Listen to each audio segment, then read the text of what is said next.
Today I'm going to talk about life's path and open-ended challenge. Today I'm going to talk about vocation. How do you figure out what your job is going to be, your direction in life, your life's work? Younger folks may not recognize this picture, but it's an old school rotary phone. But what I'm getting at here is the notion of a calling. William Perkins writes in 1605 in a treatise of vocations, God has a definite life plan for every human person, girding him, visibly or invisibly, for some exact thing which will be the true significance and glory of his life to have accomplished. The notion of a calling or vocation or predestination frequently had religious overtones. When I was growing up and going to a Catholic school, we were taught that young people should be alert to a calling to be a nun or a priest. The receiving of a calling was seen as a once-in-a-lifetime experience.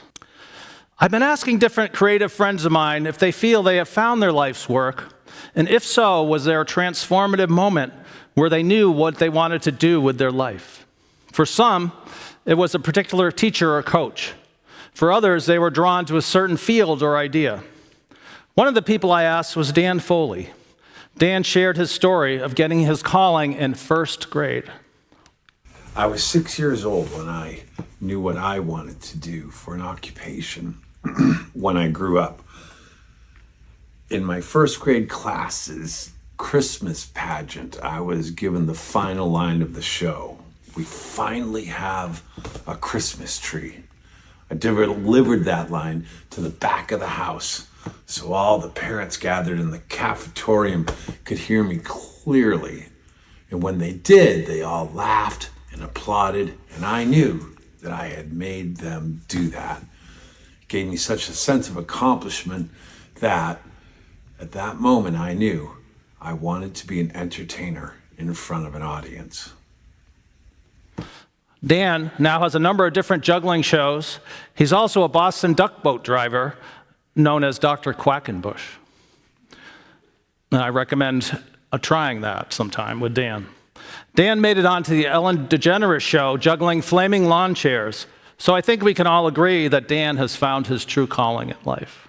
Dan had a very positive, transformative moment in his youth that set his life's mission. In contrast, I had a negative example that helped me eventually determine my life's work. I went to Catholic school from kindergarten to grade 8. In kindergarten, we had snack time every day with Ritz crackers and milk in Dixie cups. One day, I noticed the Dixie cup of milk fit perfectly on the crackers to make a really cool tower. I called my teacher over to share my glorious discovery. My teacher did not appreciate it, and in fact, I unexpectedly got the Board of Education for my creative finding. In retrospect, this negative experience was a key transformative moment for me. I've spent my life trying to provide a different experience for students. Many of us are born with a proclivity towards certain things. As you may have guessed from my milk and crackers story, I was drawn to putting things together and taking things apart. There's a well-known family story about me helping the adults put together a gas grill as a 5-year-old when they could not. I had a dresser full of taken apart electronics. When I got to Tufts to study electrical engineering, I found that many other EE students had closets full of taken apart electronics, just like I had. So many EEs had a proclivity towards electronics and building as kids. I was a strong academic kid. I wasn't great at sports, except for running. My strengths were good grades and good test scores. I ended up going to a prep school much like this one, but much better, go Tigers, across the river from Enfield, Connecticut, where I grew up. I got a National Merit Scholarship based on my PSAT scores. I remember trying to get the highest GPA in the school. There were 2 or 3 of us that were always competing for that. In English, I was skipped a year so I could get 2 years of senior English. In defense of my Catholic school education, a lot of that was due to all the good grammar instruction I received from the nuns. In 1978, my sophomore year, a teacher at Suffield Academy got a Digital Equipment Corporation PDP-11 mini computer. It was open for anyone to use in their free time. A couple of other students and I taught ourselves programming. It was really cool the way you could change the code and see what happened. We created games like tic-tac-toe in the early BASIC and Fortran programming languages. I eventually programmed the work period schedule, which turned out to be a very complex problem. Senior year, I had to decide what colleges to apply to. Even though I actually liked English and history more, I was also good at math and science. I figured that when I became an engineer, I could make a good living and pursue my other interests in my spare time. My uncle was an engineer who was a very successful manager for Exxon, so engineering was encouraged for males in my family. I applied to a lot of mostly male engineering schools like RPI, but I also applied to Tufts and ended up getting in, as well as the other schools. I decided to go to Tufts because I could take good liberal arts courses, and it wasn't just a bunch of guy engineers grinding on math and science, or so my high school thinking process went. I found there was a lot of distractions in college. I spent way too much time at the McPhee pub, but I managed to make it through electrical engineering school. My favorite courses were liberal arts and programming offerings. In those days, the Boston Sunday Globe had large, multiple sections of high-tech jobs advertised. I found my first job at a local defense contractor. I had qualms about that, but I figured I could start there and move to a non-defense job. I did well at my first job at RCA in Burlington. I got a scholarship to get my master's degree in computer science and electrical engineering. So I went back to Tufts, working part-time and studying part-time. I ended up managing our department's VAX computer from Digital Equipment Corporation, but doing a lot of software rather than hardware engineering. I heard great things about DEC, and after 5 years, I got a job there working on some of the first networking devices in the world. Mentors and friends and family were telling me, you have to shoot for vice president and start plotting your path to the top. But after about 10 years in industry, I had my first big realization that a career did not have to be in a straight line. In those days, I was doing a lot of running to maintain a healthy lifestyle. I did end up dropping the smoking and drinking habits I had picked up in college. But I ended up running too much, training for a marathon, and broke my foot. I found myself with a lot of excess time and energy. My brother suggested taking up juggling. I would go out to public spots in Cambridge to practice. I started meeting a lot of kids. I met Dan and other jugglers at the MIT Juggling Club. I really enjoyed teaching juggling to kids who would stop to watch. I decided I really liked kids, even though I was a successful engineer at a great company. Additionally, I wanted to explore my other interests, but there just wasn't enough time in the summer, my favorite season. In the yuppie days of the 1990s, it was a big thing, especially for men, to change careers. You were supposed to have this one job and climb as high as you could in the corporate hierarchy. It was frowned upon to change careers to a lower-paying job. Due to sexism, elementary teaching in particular was also considered a woman's job. But I knew it was the right thing for me to do. I was listening to that quiet but persistent little voice in my head, despite the financial risks. In retrospect, once I broke off the preferred path, it was much easier to make changes next time. I ended up teaching third grade for about 10 years in Amherst, Massachusetts, and really enjoyed it. I experienced many magical moments teaching. One year I had this great small class full of wonderful students. I remember driving home many times just absolutely blissed out from the day we had had together. But after 10 years in the same school and grade level, I noticed I was saying the same things over and over again and was on autopilot. For example, I noticed myself giving students an answer to a question before they even asked it. So I was feeling stuck, and a little voice in my head was pushing me to make a change. A job came up to work at a local educational collaborative to do tech training for teachers. I liked and worked at that for a while. This was the first time I had started to combine my tech background and my teaching directly, which I never expected to do. After a few years of chasing grants every year for the latest hot thing, I felt a calling to return to the classroom, and I found a pre-K to 6 tech teacher job at a local rural elementary school. The kids came once a week for learning robotics, programming, and digital apps. I started really diving deeply into teaching coding and engineering, blending my engineering and elementary teaching backgrounds. In my new job, I experienced more and more magical moments that kept me motivated and pushed me to continuous improvement. Here is one of them. I taught pre-K and K students to program the B-bots in different ways that you see on this slide. The robots had left, right, up, and down buttons that the students entered, then hit a go button to see what happened. They would trace letters and do simple math programs on big laminated number lines I had created. At the end of the unit, I designed this final assessment where students had to figure out how to get the bee-bot from the hive to the honey. Note that the robots could only make 90-degree turns. I thought for many years that the robot should go straight, make a 90-degree turn to get around the obstacle, then make 3 more 90-degree turns to get back on track into the flower. One year, a very clever girl said, "Why don't you just turn the robot like this? And then you only have to make 1 turn." This was a much simpler solution no one, including myself, had ever seen. This really taught me the power of creating open-ended challenges where you don't know the answers ahead of time as the teacher. I learned that students can come up with amazing and unexpected solutions to whatever problem you can give them. It was motivating to continually see what students came up with, especially with the different open-ended Lego robotics projects I had designed for them at every grade level.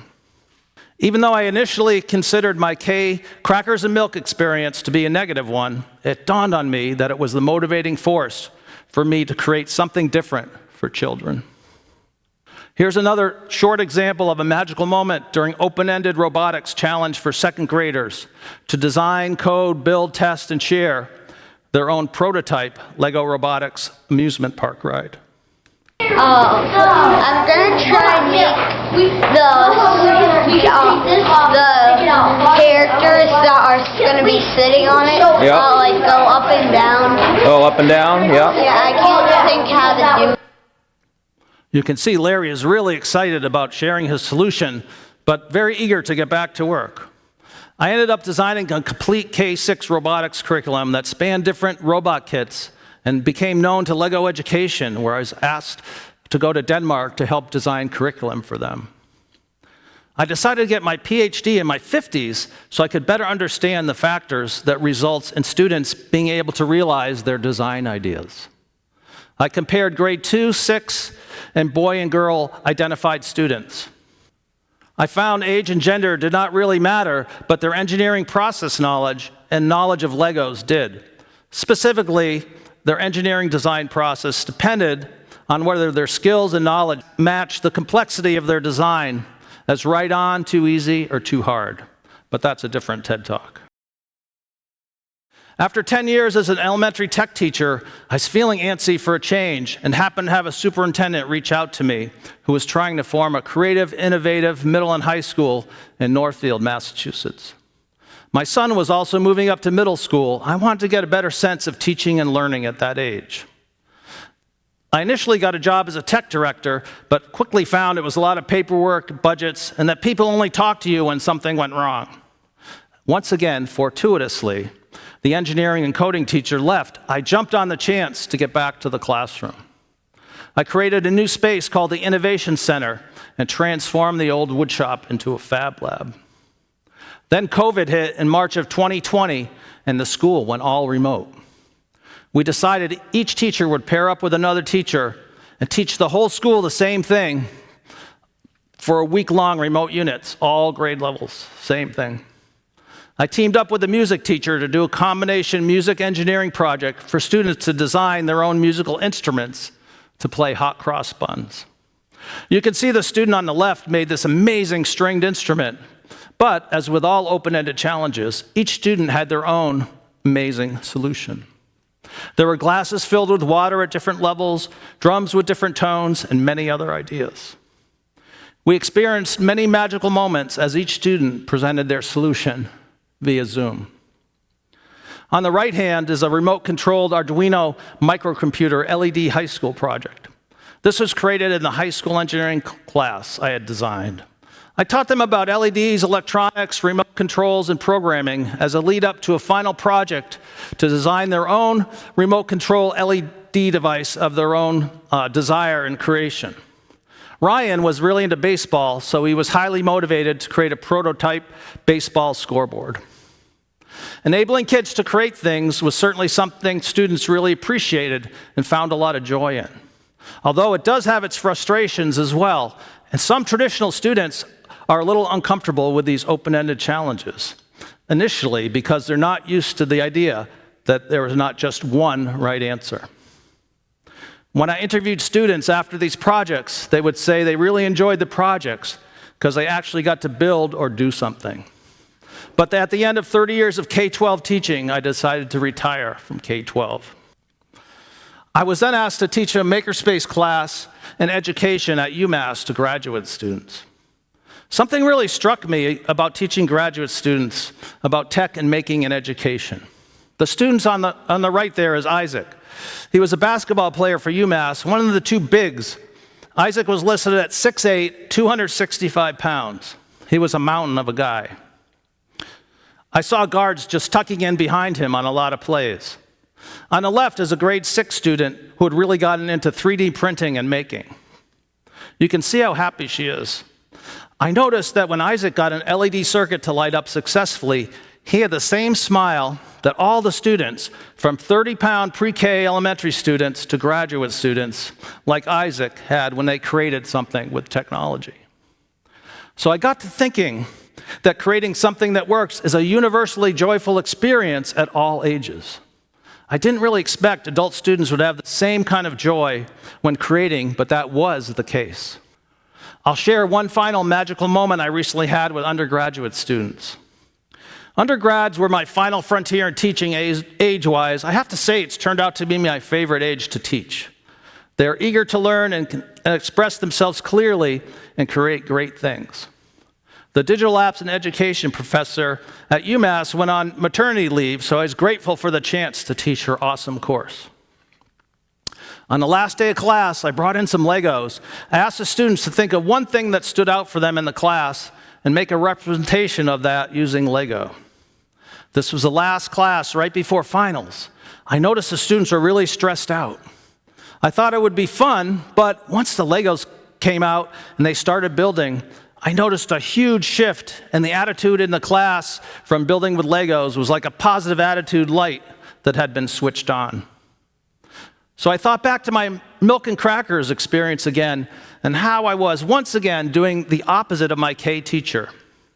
Check out their smiling faces in the photo. One of the students pointed out the main points of this talk in her final reflection. I also learned from Dr. Heffernan's experiences that your job doesn't have to stay constant. If you have expertise in something, you can do many different things. This reminded me that my future doesn't end once I get one job, and I can always change up my job if I need to. End of quote. When I first started teaching at the college level, I liked it so much, I wondered, should I have done this much earlier in my career? But it should be clear by now that every job I had, every magical moment I experienced, led me to the present moment, to my current job and life. So I'm not the first person to think about these things. Joseph Campbell famously said to follow your bliss. Follow your bliss is good advice, but perhaps not the whole story. For example, we have to consider equity issues. It's not always possible for everyone to do what I did, to take advantage of educational opportunities at a school like this one. Due to equity issues, many struggle just to feed their family. And for some types of bliss are not valued by society like engineering is. For example, it's much harder for artists. I would also say following my bliss wasn't always a blissful process. There were hard moments. But whether you're someone like Dan, who knew their vocation at an early age, or like me, whose experiences all led up to a wonderful professional life, I hope this talk has spurred you to consider your own mission in life. I want to close with a quote from one of my Makerspace students. Sammy said, "This course has shifted my perception on education and life in a positive way. As students, we grow up being told what we should be or what we should do once we graduate. You rarely hear that you should just create whatever it is you dreamed of and do that your whole life.